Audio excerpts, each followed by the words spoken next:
C'est l'histoire d'une veuve qui a un fils paresseux appelé Aladdin. Un jour, un homme vient voir Aladdin, prétendant être son oncle. En réalité, c'est un magicien qui veut utiliser Aladdin pour réaliser ses projets malsains. Le magicien emmène Aladdin dans une grotte.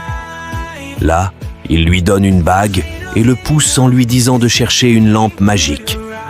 Quand tu la trouves, lui dit-il, fais tourner la bague et tu sortiras de la grotte.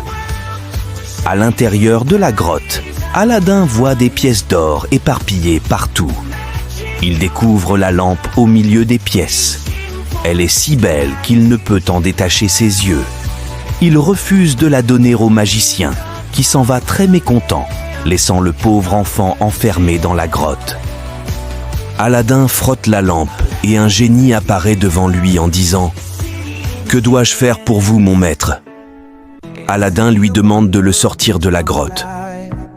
Le génie l'emmène chez sa mère et le rend très riche. Aladdin se marie avec la fille du sultan. Quand le magicien l'apprend, il devient fou de jalousie. Il demande à une dame de sa connaissance d'aller montrer les bijoux au sultan pour avoir la permission de les montrer à la princesse. La princesse est très excitée par sa rencontre avec le bijoutier.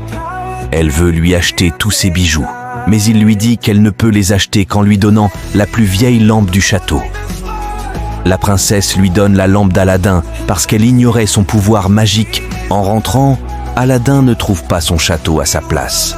Il fait tourner sa bague autour de son doigt et demande au génie de l'amener auprès de sa femme.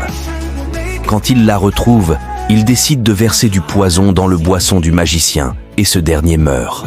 Ensuite, Aladdin frotte la lampe et demande au génie de ramener son château à sa place. Il explique à sa femme le pouvoir magique de la lampe.